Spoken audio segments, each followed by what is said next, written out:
Hi everyone. I welcome you to another session on shear stress and shear stress distribution in I section beams. In particular, it is unsymmetrical sections. In the previous video, we discussed about shear stress and shear stress distribution diagram for a rectangular section. So that is the base for this I section, because as I told you, I section is completely composed of rectangular cross section, right? Let us move. I have considered an example. Let me read out the question for you. The shear force acting on a beam at an I section with unequal flanges is 50 Newton.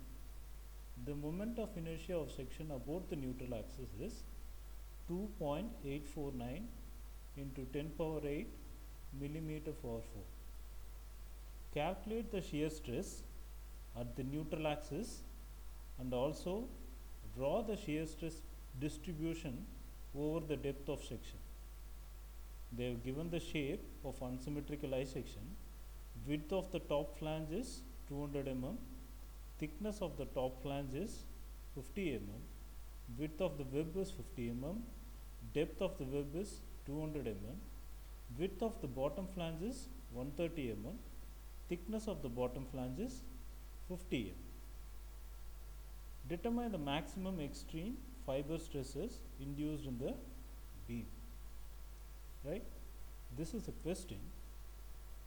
So before analyzing the question and finding the solution for it, let us know how a symmetrical and unsymmetrical is recognized. If you look at this diagram, wait a minute.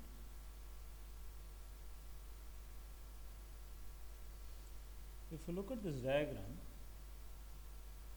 this first diagram, that is A, equal flanged I section, it is symmetrical with respect to both x-axis and also y-axis. How that is? Right? It is symmetrical to both x-axis and y-axis.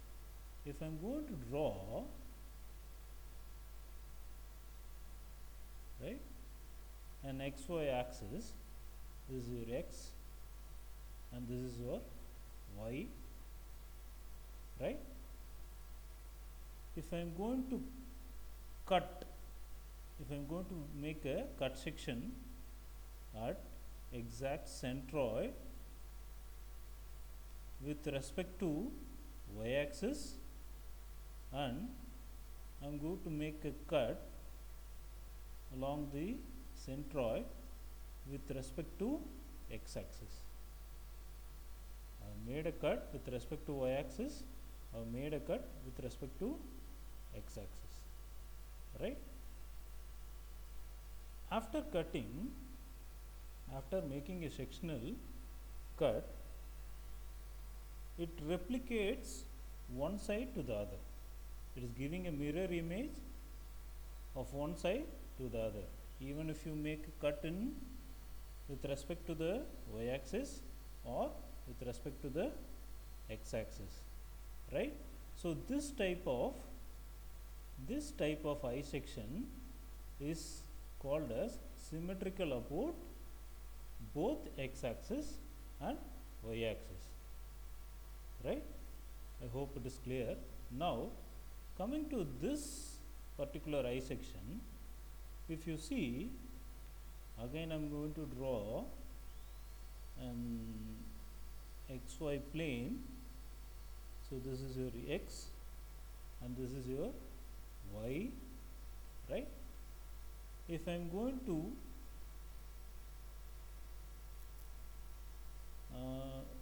let us assume that this is your centroid, this is your centroid.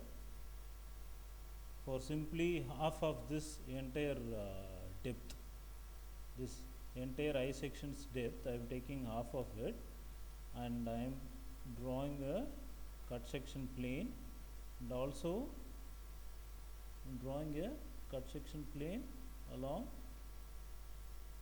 this x-axis, right? Now if you see, this particular I section is having a different dimension of lower flange, right? Different dimension of lower flange and different dimension of upper flange, right? If you are making a cut section with respect to y axis, it is not giving you mirror image on either side. It is not giving you the mirror image on either side. But at the same time, if you make a cut section along this x-axis, about this x-axis, it is giving you the mirror image, right? So this type of I section is symmetrical about x-axis and unsymmetrical about y-axis, right? There are few other shapes which are not symmetrical about both the axes. There are few other shapes that is symmetrical about either one axis, and then there are I sections which are symmetrical about both the axes. I hope it is clear about symmetrical and unsymmetrical, right? Let us proceed with the problem. As per the data given in the question, I have made the diagram. Right? See, in the question they have given that the width of the top flange is 200 and thickness of the top flange is 50, right? So the width of the top flange is 200 and thickness of the top flange is 50, right? And again, width of the web is 50, depth of the web is 200, right? Width of the web is 50 and depth of the web is 200. Sorry, I have given here as 100. This is 200. Kindly make a correction of it. It is 200. Okay. Please make a note of it. It is 200. Right.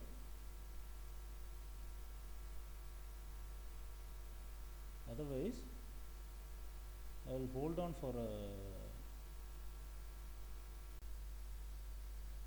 Okay, and now I have made the correction.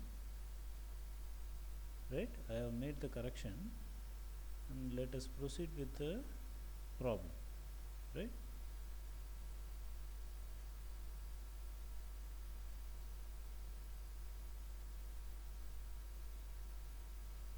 Let us proceed with the problem, right?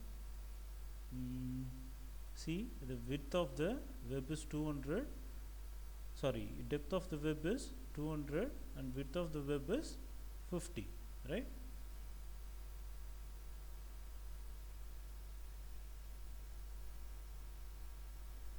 Then they given that the width of the bottom flange is, right, width of the bottom flange is 130 and thickness of the bottom flange is 50, right? The width of the bottom flange is 130 and thickness of the bottom flange is 50, right? Now since this is of unsymmetrical section, right, for all the problems that is related with the I section, if you remember during your engineering mechanics subjects, we considered only that is it is either symmetrical or unsymmetrical. It is based on with respect to the y-axis, right? It is based on with respect to the about y-axis, right? We considered it as symmetrical or unsymmetrical about y-axis. when you make a cut section, along this y-axis, when you make a cut section about the y-axis, you can see that the top half is not matching with the bottom half. The top half is not matching with the bottom half, so it is unsymmetrical. That is why it is given in the question as unsymmetrical. Moreover, you can clearly see that the top flange is having a dimension that is different with that of the bottom flange. That itself denotes that it is a unsymmetrical. But this question, this I section can be symmetrical about x-axis, right? If I make a cut section about x-axis, you can see that this half, that is this half of the I section, is matching with this half of the I section. It is an exact mirror image, right? Right. We will proceed further. Now, to solve this problem, we are supposed to know where this neutral axis lies. To solve this problem, we are supposed to know where the neutral axis lies. That only will help us to proceed with the problem, right? Since this is unsymmetrical with respect to the y-axis, we cannot straight away say that it is neutral axis lying at 150 mm either from the top or from the bottom. We cannot say that the neutral axis is lying either 150 from the top or 150 from the bottom. That cannot be done because it is unsymmetrical. Only when the I section is symmetrical, we can say that centroid lies at the center or the neutral axis lies at the exact half of this I section. I hope it is clear, right? Now we are supposed to find out the neutral axis. So for finding out the neutral axis, before that we will see what is the given data in the problem. They are given that a shear force is acting which is of magnitude 50 kilonewton, right?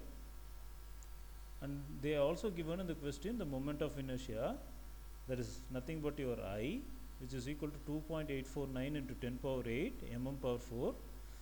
Now we are supposed to find out the neutral axis. There is nothing but your y star. Here they have denoted it as y star. I have taken it as y star, right? Now for finding out the neutral axis, either you can take a reference from the bottom edge or from the top edge.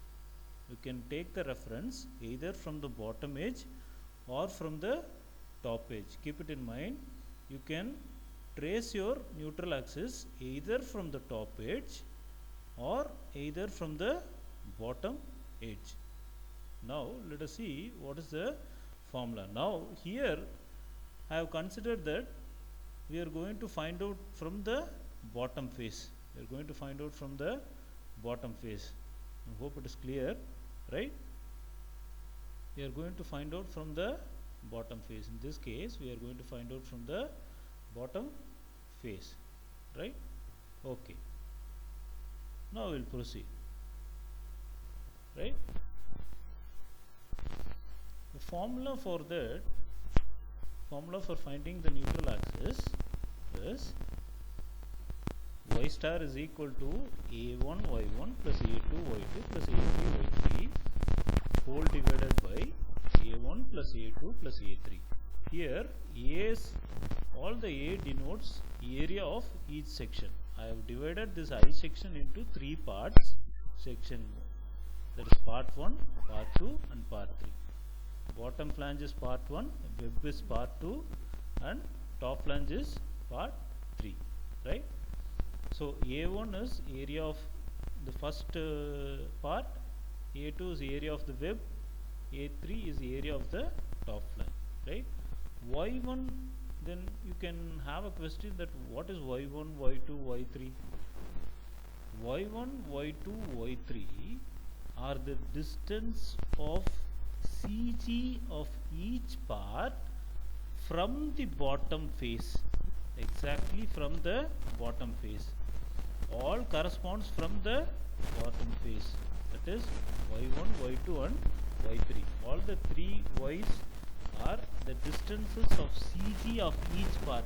This is the CG of first part, this is the CG of second part, this is the CG of third part, right? So y1 is distance of the CG from the bottom face, y2 is distance of the CG from the bottom face, y3 is distance of the CG from the bottom face. Everything is from the bottom face. If you are going to do it from the top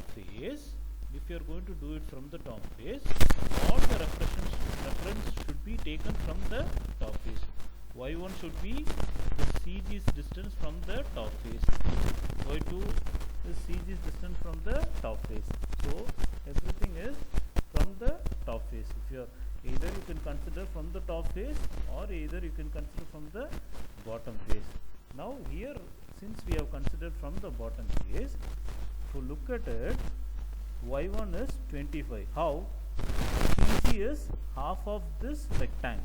If this rectangle's depth is 50, so half of it must give you the center of gravity, that is 25.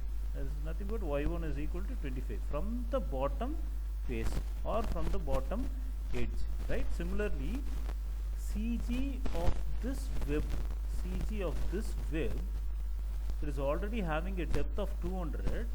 Obviously, half of it will give you the CG, center of gravity. Nothing but your 100, right? That is only up to this distance. Wait, let me take the pen for your reference, right?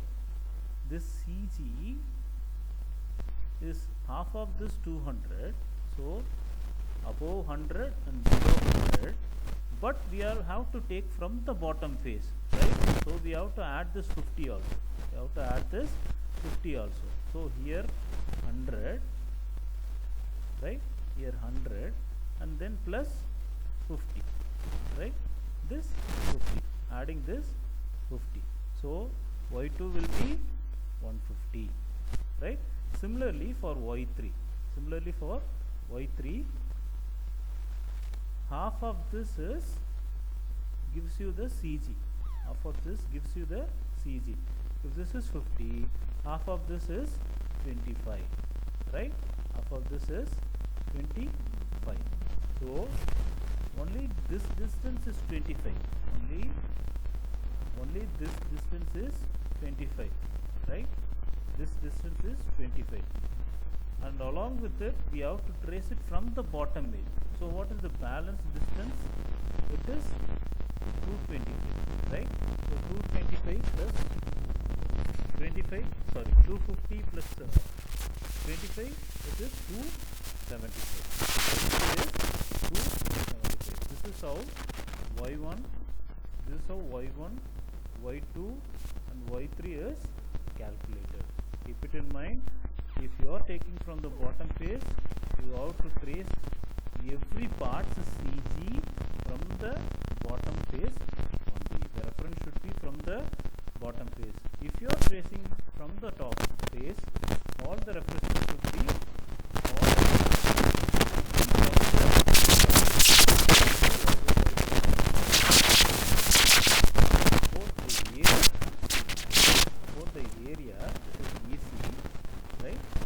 of the bottom plan, since the area of the rectangle is breadth into width, right? So width is depth into width, that is width is 130, depth is 50, that is 130 into 50, that will be area of the web. The depth is 200, the width is 50, so 200 into 50, that is 10,000. Now area of the top plan, 200 into 50, again that is 200 into 50, that is 10,000. Distance, as I told you, they have calculated y1, y2, y3.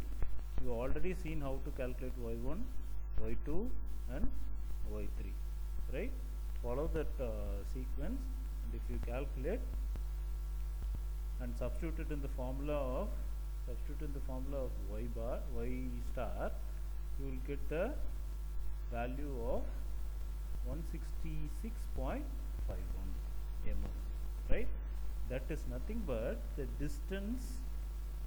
That is nothing but the distance from the bottom face. That is nothing but the distance from the bottom face.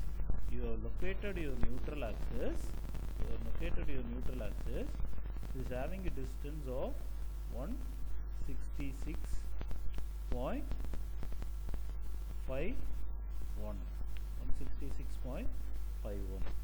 right? Then the distance obviously from the top face will be the subtraction from the entire depth. That is, the entire depth is 300. If you know this distance 166.51, there is neutral axis from the bottom face is 166.51 means, then from the top face it is easy. By subtracting it from 300, you will get the distance from the top face as 133.449,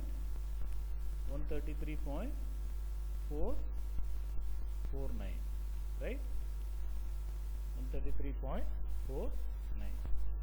right? So now we have found out the neutral axis. Now proceeding with the problem will be so easy, right? We have found out the distance of the neutral axis, right? Hence, proceeding with the problem is quite easy. Now starts your main section of the problem, that is finding out the shear stress, and then we have to draw the shear stress distribution diagram, right? You can see here the neutral axis is at a distance of 166.51 from the bottom face. From the bottom face, the distance of neutral axis is 166.41, and from the top face, the remaining, that is 300 minus 166.41 gives you 133.49, right? Sorry, there is 166.51. Make a change of it, 166.51. That is, the remaining will be 133.41, right? I am planning to make this video into 2 parts. So up to this we will stop, right? We have found out the neutral axis, location of the neutral axis, finding out the shear stress, and drawing the shear stress diagram will be your part 2 of this video. I am hoping to meet you all in the next video. Thank you.